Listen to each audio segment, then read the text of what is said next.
Thank you for joining us for Working Through the Word, a ministry of the Richmond Church of Christ. Let's join our pulpit minister, Mike Johnson, as he brings today's lesson. I know this. It is well with Cam's soul. That's just a fact. I'd like to have it. I'd like it to infect this church. And that's what we can learn from Cam. Let's keep working on that. All right.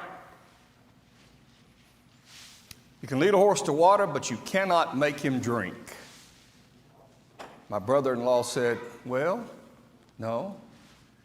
If you push his head underwater long enough, he will. I said, well, but it'd be hard to push a horse's head under the water. Well, stick a hose in his mouth. Well, we talked about that. That's bullying. He may get water down there, but that's not what we're talking about, obviously. Today, we are addressing the concept. Tonight, we close it out. As we talk about evangelism, we think about the good news. As we think about spreading the message, here is the point. If they are thirsty, they will drink. Now, that's just a fact. Let's look at John 4 tonight again. Open your Bibles there, and we will stay in this text. John chapter 4. We're going to learn tonight about the idea of creating thirst.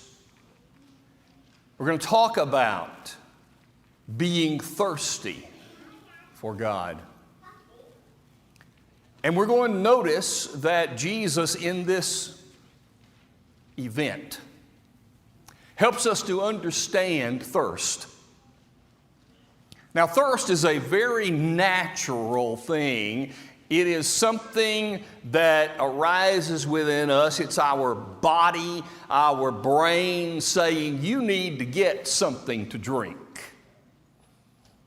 I even read today about some scientific ideas that are being examined. Where does the thirst mechanism reside?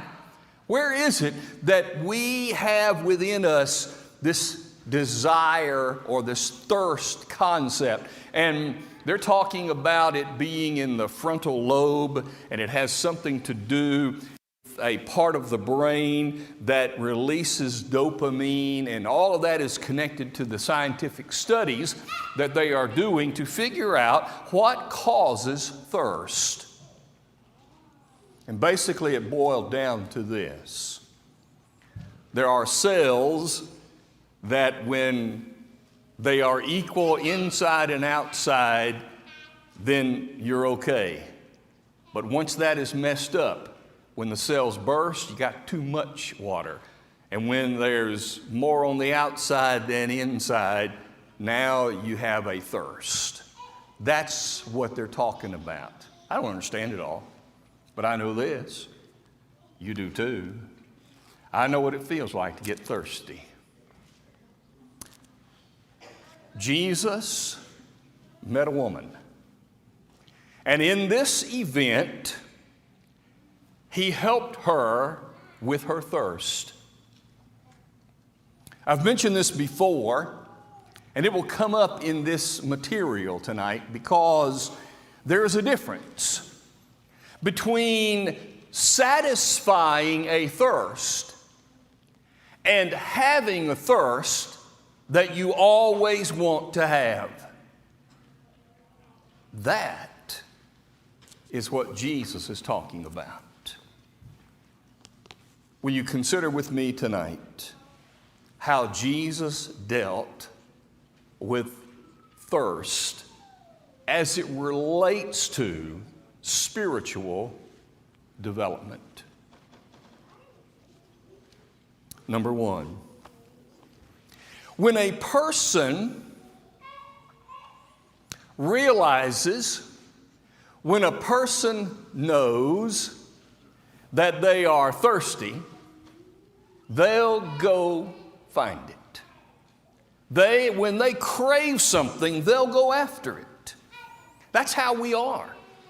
When we want something badly enough, we will go get it. I've heard stories, and you have too, of people who are hungry and they can't find anything to eat, and they might steal something from a store. Not because they are thieves, not because they are of a criminal mindset, but because they want something to eat. They crave it, and therefore they steal in order to satisfy that hunger. That's a different concept than stealing. When you crave something, you'll go find it. As it relates to our lifestyles as evangelists for the Lord, when people crave something, when they crave the Lord, they will go and seek to satisfy that craving. We might ask, do you know people who crave the Lord? Those are the people that we can evangelize. We might ask, do we crave the Lord? Do we get to a point where we say, I haven't studied lately like I want. There's something missing. I haven't prayed deeply. There's something missing. When you crave it, you'll go seek it. Verse 7. This woman already had a physical craving. She came every day to get water. I don't know what that's like.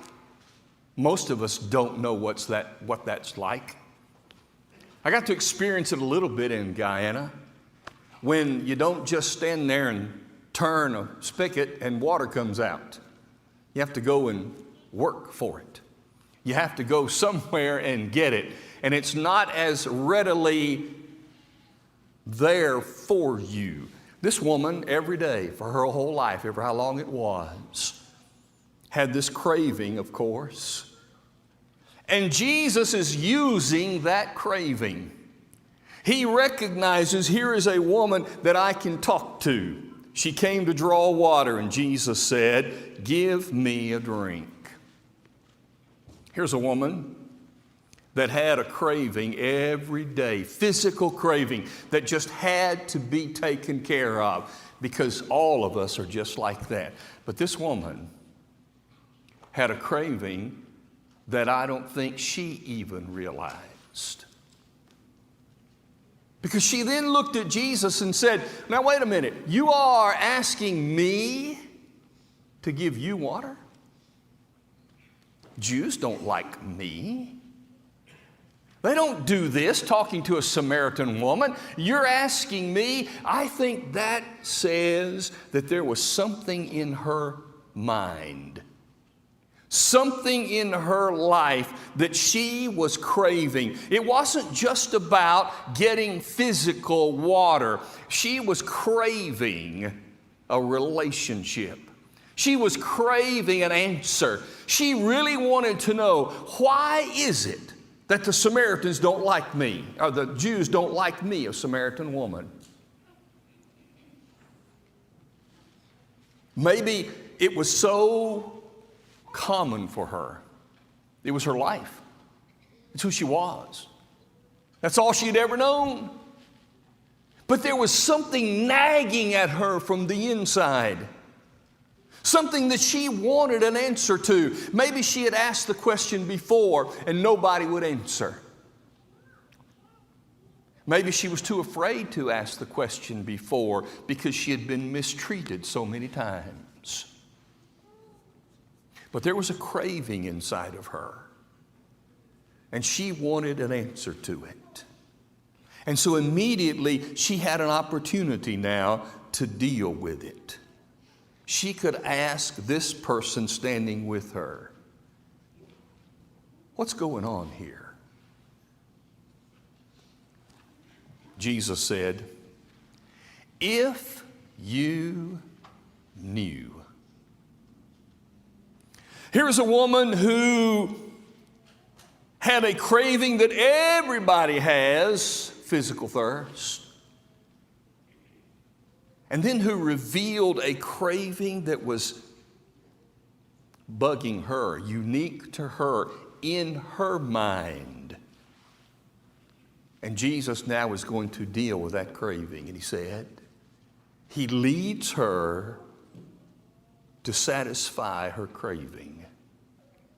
If you knew.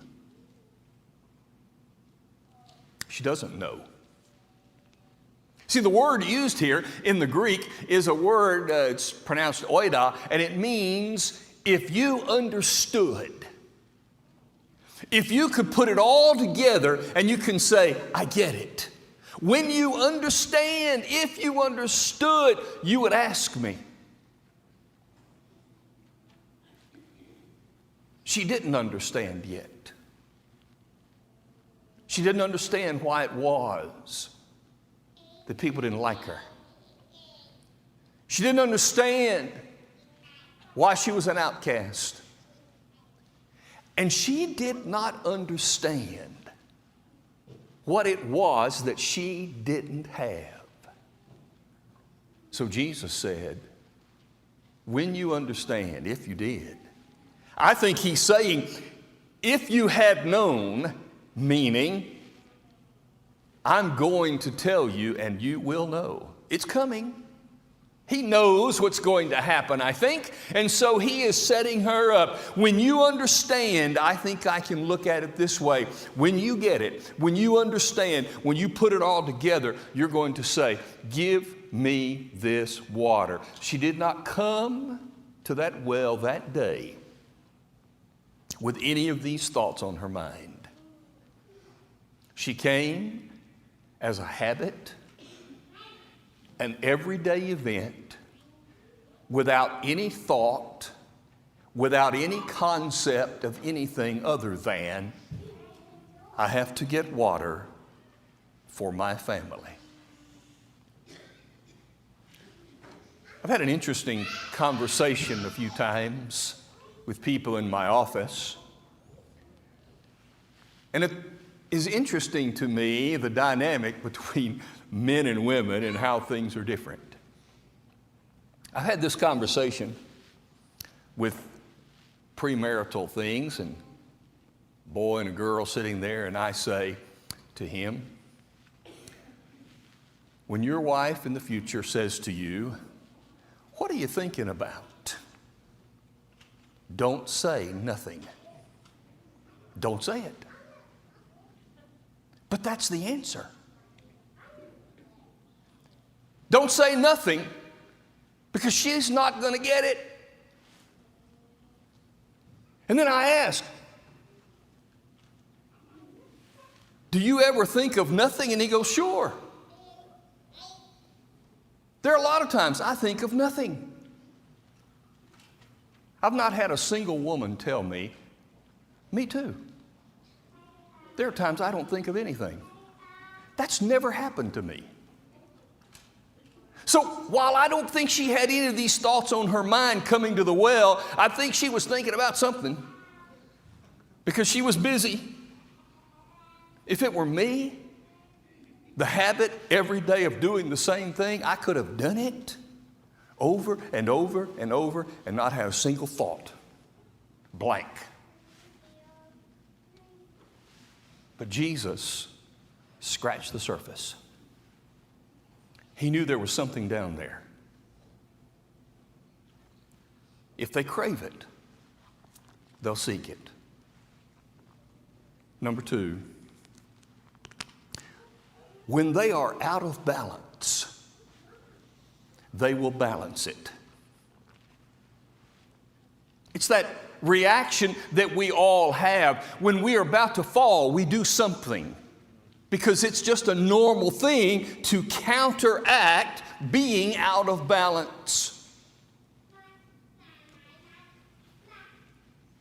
Thirst is created by an imbalance in the cells of the body. And when that balance is not there, the body says, the brain says, go get something to drink.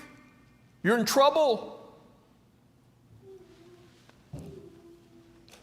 Jesus had this woman there. She was out of balance and didn't even know it. In the first place, all she saw, she was satisfied. Again, she's not really thinking about anything that Jesus is bringing out of her. And she is just fine. She's satisfied with what she sees in front of her. Verse number 11.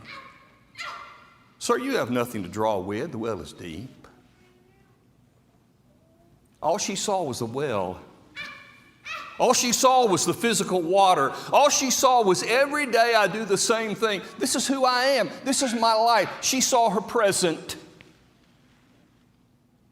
Number two, she was satisfied with her past. Are you greater than Jacob? Jacob's well. For those who visit in the Bible lands, they've told me that Jacob's well is still there. And the water deep down in the earth is still flowing, and people still drink from Jacob's well. That Jacob in the Old Testament, who was the father of the 12 tribes of Israel, that Jacob built that well. Oh, and she was proud of it. This is our well. She was satisfied to think about what was here, the present. And she was fine with the past. This is how it's always been. And Jesus responded. He helped her see that she was out of balance. All she saw was the present and the past. And Jesus said, let me balance you out. You're not even thinking about the future. Whoever drinks of this water will thirst again. But whoever drinks of the water that I shall give will never thirst. But the water that I shall give him will become in him a fountain of water springing up into everlasting life. Lady, you're out of balance. The only thing on your mind is what you see and where you've been. I want to give you something more, something better. I want to give you a future.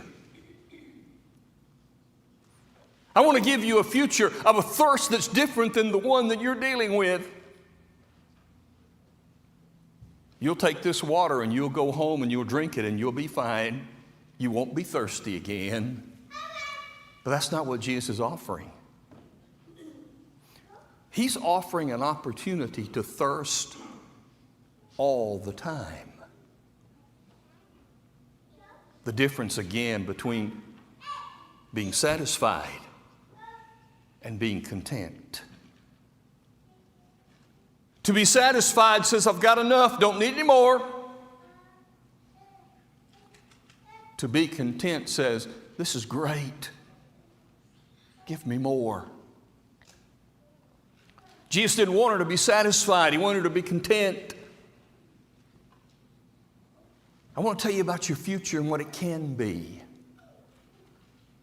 It can be a spring of water flowing up inside of you, producing real thirst for what is real in life. That's what I'm offering. I'm offering you a future. Who doesn't want a good future? She did. I think we do. Number 3, when you know what is causing the thirst, you can take steps to stop it. You can take steps to deal with it. when we are talking to people about what we know will help their thirst, then they will be willing to say, all right, I'm ready to get in. Look at this situation from this woman's perspective. Sir, give me this water, that I may not thirst nor come here to draw. Number one, she knew she was thirsty. She just didn't really know what it meant.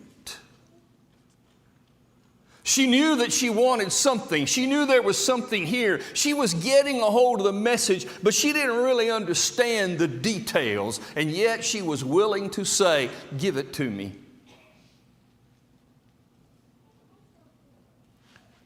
If you have a thirst and you don't really know what it is spiritually, it's the stamp of God in your life. There's a craving for God that resides in the life of every single individual. We will either tend it, and it will spring up inside of us into a fountain, or we will try to dampen it, shut it down, turn it off, ignore it. Doesn't mean it's not there. It just means we're not taking advantage of it. She knew she had a thirst. And Jesus said, here's what you can do about it. Number two, he helped her see that her activities are making her thirsty. You know what that's like? You go out on a hot day and you're working and doing all that you can do, and then you start to say, oh, because you're sweating, and now you need some hydration. You need something, because activity produces the need for hydration. Jesus said, your own activities are causing you problems. I think the text, the way it's written, really is saying, now lady, you know this is not right. You know it.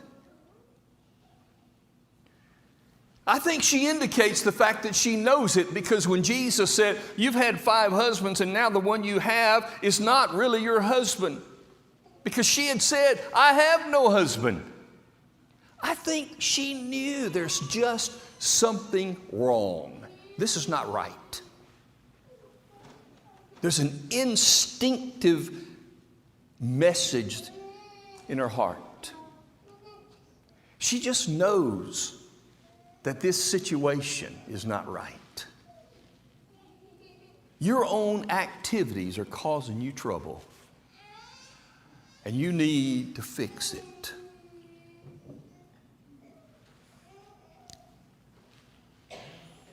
Continuing on. It's interesting to me how she changes the subject. Jesus says, it's not right how you're living.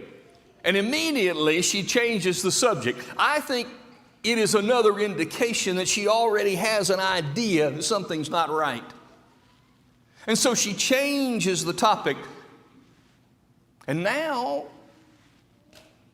he wants her to understand that your idea of worship is not right. Physically, your actions are wrong. Spiritually, your actions are wrong. Your own activities are causing you trouble. We've been told all of our lives we should worship right here in this mountain. This is how I've been raised. Jesus said, wait a minute. There's coming a time when neither in this mountain nor any other place will people be required to worship God. God's Spirit. You'll worship Him in spirit and in truth.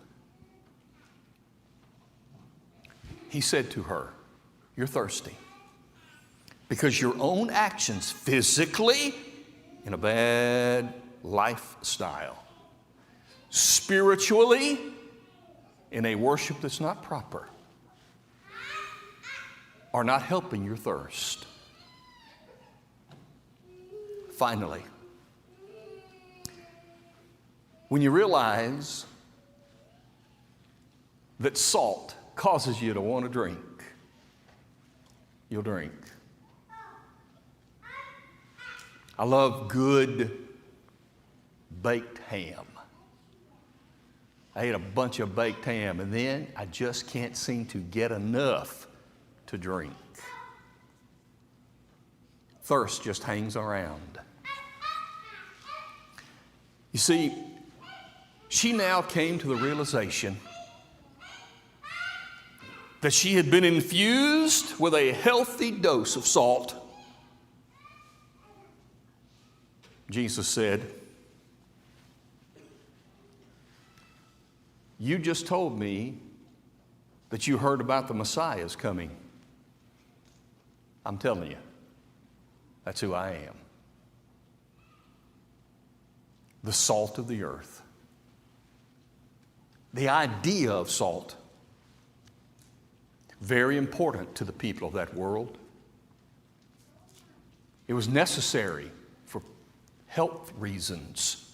It was necessary for taste reasons. It was necessary for preserving things, which is why it was one of the things that God commanded the Jews to use in their sacrifices, salt, because it represented a staple and a necessity that you need to part with. Salt was prevalent. Not only did they have the salt from the Dead Sea, I didn't know this, there's a mountain there.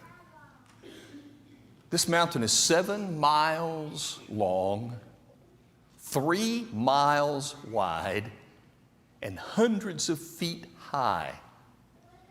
All salt. I didn't even know it. Salt is prevalent.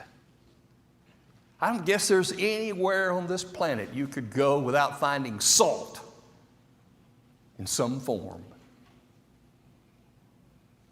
Jesus salted her with his own words. He told her how to be purified. That's what he's telling her. He's telling her how to be kept in good shape. He's telling her how to have a thirst that will continually well up in your life, content to crave it from now on. If we'll take these ideas, number one, and think about it ourselves. If you're missing something spiritually, are you listening to the craving that's there? Are you recognizing the imbalance that might be there and you need to correct it? Is it because your activities are such that it's causing a problem for you to have this welling up of living water, whatever it might be?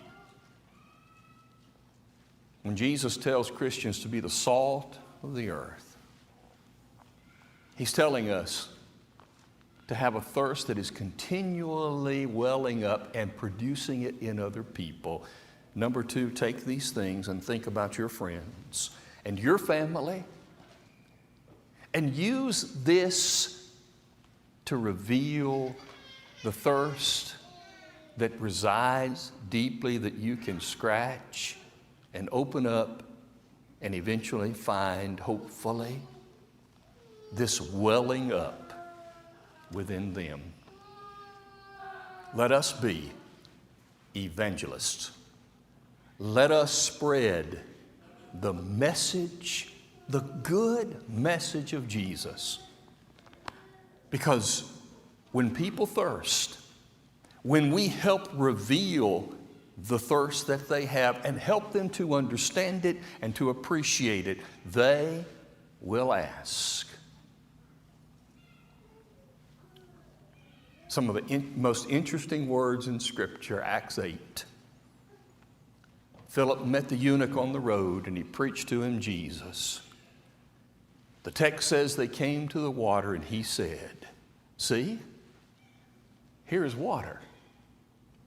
What keeps me from being baptized?" He recognized his thirst. He saw how to deal with it. And in drinking, being immersed in that water, he was now content. If you're not content, I hope that you will find a way to do that. If we can help you tonight, meet our shepherds here at the front. Let's stand and sing together. We hope you enjoyed today's broadcast, brought to you by the Richmond Church of Christ. We are located at 1500 Lancaster Road in Richmond, Kentucky. We meet on Sunday mornings for Bible class at 9 a.m., followed by our morning worship service held at 10 a.m. Our Sunday evening service is held at 6 p.m., and our midweek Bible study is held on Wednesday at 7 p.m. If you are in the area, we would love to have you as our honored guest. Thanks for listening.